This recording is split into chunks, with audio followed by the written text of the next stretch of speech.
Bharat news के सभी दर्शकों को जेवी शर्मा का नमस्कार। दर्शकों, वैज्ञानिक और प्रौद्योगिकी के दौर में हम कुछ बातें हमें समझने बहुत ज़रूरी हैं, जिसे हम साइंटिफिक और एक टेक्निकल ईरा कहते हैं।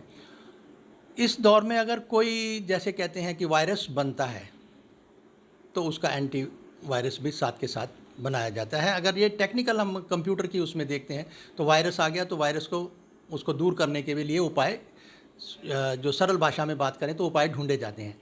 अब सवाल है, अगर हम बीमारी का करें, महामारी का करें, तो अब एक ऐसी आवाज़ सुनाई दे रही है कि थर्ड वेरिएंट जो है वो कोविड का आ रहा है। तो ऐसे में हम बातचीत के लिए बैठे हुए हैं। एमपी नागर साहब हैं 12 सेक्टर, फरीदाबाद के 12 सेक्टर कोर्ट में। एमपी नागर साहब सीनियर एडवोकेट हैं और साथ साथ नेशनल प्रेसिडेंट हैं वो एंटी करप्शन फ्रंट के। तो इनसे हम जानना चाहेंगे कि जनाब, आप क्या कहना चाहेंगे कि एंटी जो अब वेरिएंट, जो नया वेरिएंट जिसकी आवाज़ सुना, खतरा जो महसूस किया जा रहा है, तो क्या कहना चाहेंगे, ये कोविड आखिरकार है क्या?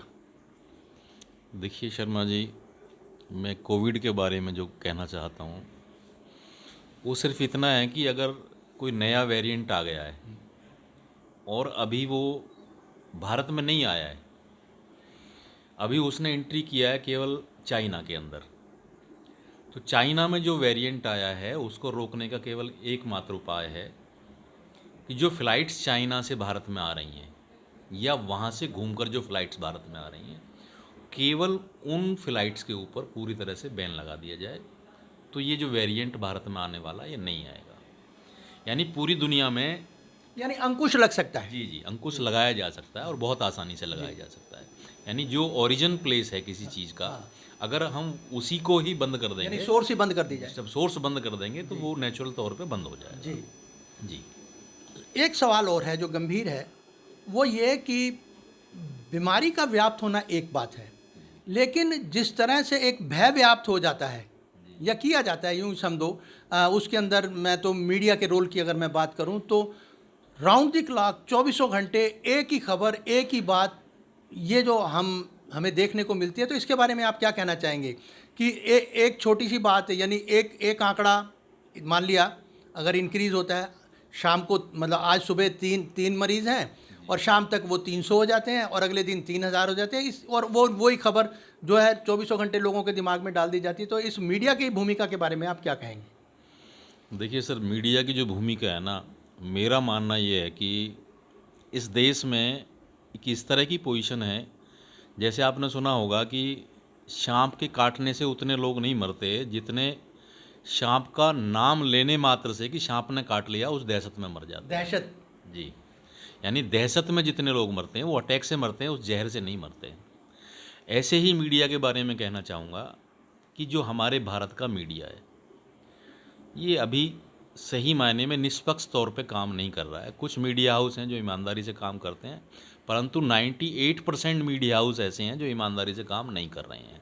अब तो कुछ और ही सुना जा रहा है सर, एकमात्र था जिसको भी उसको भी ले लिया गया है। हाँ, उसको भी अडानी जी ने भी पीछे परचेज कर लिया, ऐसा बताया जा रहा है कि परचेज कर लिया। तो ये क्या है, एक मोनोपोली है कि मीडिया जो हाउस हैं उनको गिरफ्त में लेने की। और मेरा मानना ये है कि अभी जो मीडिया काम कर रहा है इस देश के अंदर वो निष्पक्ष तौर पे काम नहीं कर रहा और गोदी मीडिया है। और इसलिए लोग जो है ना, क्योंकि गोदी मीडिया जो शब्द है पिछले कुछ ही वर्षों में पैदा हुआ है, पहले इस तरह का नाम मीडिया के लिए नहीं लिया जाता था।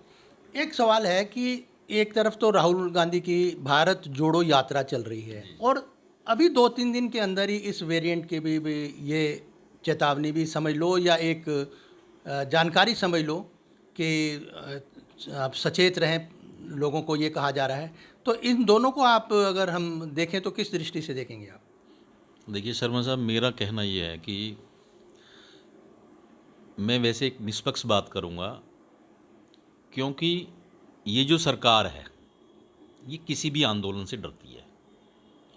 और अभी जो राहुल गांधी जी जो यात्रा निकाल रहे हैं, भारत जोड़ो यात्रा, इससे कांग्रेस के पक्ष में एक बहुत बड़ा मूवमेंट बनता जा रहा है। लोग जो कहते थे कि भी कांग्रेस ख़त्म हो जाएगी, ये उल्टा कांग्रेस को जो मोदी जी हैं, उनकी जो सरकार है केंद्र सरकार, ये मोदी जी की सरकार जो है ना, राहुल गांधी को जिंदा कर दिया है, कांग्रेस को दोबारा जिंदा कर दिया है। और केवल जिंदा नहीं किया है, आने वाले समय में जो ज़्यादा प्रदेशों में सरकारें बनेंगी वो हो सकता है कांग्रेस की सरकारें बने। और ये जो भारत जोड़ो यात्रा का जो प्रभाव है, मेरा मानना ये है कि ये जो कोरोना है ना, ये भारत जोड़ो जो यात्रा है उसी के प्रभाव की वजह से ये नया कोरोना वेरिएंट भारत में घुस गया है। प्रभाव से क्या समझें कि उसको उसको रोकने के लिए या उसे किसी तरह के उसमें रुकावट डालने के लिए ये माने? देखिए, केवल और केवल भारत जोड़ो यात्रा को रोकने के लिए ये जो नया वेरिएंट है ये भारत में खोजा गया है, और ये इसका जो दुष्प्रचार है वो लगातार मीडिया पर किया जा रहा है, ताकि इस यात्रा में लोग कम से कम जुटें और सरकार के खिलाफ एक बगावत पैदा ना हो। क्योंकि सरकार जो ना, अगर देखें तो बहुत से मुद्दों पे फेल रही है। सरकार रोज़गार नहीं दे रही है, सरकार ने जो कमिटमेंट की है कि भाई मकान देंगे, मकान नहीं दे रही है, शिक्षा का स्तर गिर गया है, और चीज़ों चिकित्सा का स्तर गिर गया है, यानी हर स्तर इस देश के अंदर गिरता जा रहा है। तो ऐसे में क्या है कि लोगों का मन बांटने के लिए, लोगों का ध्यान वहाँ से हटाने के लिए सरकार इस तरह की मतलब एक गलत चालें चलने का काम चल रही है, और जिससे सरकार के जो जो उसका एक सम्मान होता है उस सम्मान में भी गिरावट आ रही है। नागर साहब, एक बहुत महत्वपूर्ण सवाल है। जब हमने पिछले जो पहले जो हमने जो वेव देखी, पहली और दूसरी वेव देखी 20 और 21 के अंदर, उसमें ये देखा गया कि स्वास्थ्य व्यवस्था पे जब हम गौर करते हैं तो सबसे पहले हॉस्पिटल्स में देखा गया कि ओपीडी जो है ना वो लगभग समाप्त थी। लगभग मैं कह रहा हूँ कि और ऐसी स्थिति अगर मान लिया, ऐसा ना हो, ईश्वर करे कि भाई ऐसा जो महामारी अपना प्रकोप दोबारा दिखाए, ऐसे हम कामना करते हैं सबके हित में। तो ये ओपीडी को कम करना या बिल्कुल समाप्त के प्राय समाप्त कर देना, इससे आप क्या समझते हैं? क्योंकि देखिए, सीरियस बीमारी, किसी को हार्ट अटैक हो जाता है, किसी को ब्रेन स्ट्रोक आ जाता है, या कुछ और एक्सीडेंट हो जाता है, या कुछ इस तरह की इमरजेंसी हो जाती है, तो अगर ओपीडी ना हो और उस पर ये शर्त लग जाए कि सबसे पहले आप कोविड टेस्ट कराओ या वगैरह वगैरह कुछ इस तरह की, तो इस ऐसी जो स्वास्थ्य व्यवस्था, इस पर आप क्या कहना चाहेंगे देखिए, जहाँ तक अगर पैदा होती है? जी जी, देखिए, जहाँ तक ओपीडी को बात बंद करने की है, किसी भी कीमत पर ओपीडी को बंद नहीं किया जाना चाहिए, क्योंकि कोरोना के अलावा हजारों बीमारियां इस देश में और दुनिया में मौजूद हैं। तो उनसे लड़ने के लिए ओपीडी का होना बहुत ज़रूरी है। और ओपीडी को ख़त्म कर देना, आप ये मान के चलिए कि चिकित्सा क्षेत्र को एक किस्म से बंद कर देना है और लोगों की मौत के लिए जिम्मेदार होना है। तो इसलिए किसी भी कीमत पे ओपीडी बंद नहीं करनी चाहिए, चाहे किसी भी तरह का वेरिएंट आए। और इवन जो रणदीप गुलेरिया जो हैं, जो डायरेक्टर हैं एम्स के, उनका भी ये कहना है कि भाई ये जो वेरिएंट है ये बहुत कमज़ोर वेरिएंट है भारत में, और क्योंकि इम्यूनिटी हार्ड हो चुकी है, बन चुकी है इम्यूनिटी देश के लोगों की, तो इसलिए ये जो वेरिएंट है ये कोई असर नहीं करेगा हमारे देश के लोगों पे, तो इसलिए कोई घबराने की ज़रूरत नहीं है। तो हमें इस मामले में जो रणदीप गुलेरिया कह रहे हैं, हमें और हमारी सरकार को उस पे जाना चाहिए।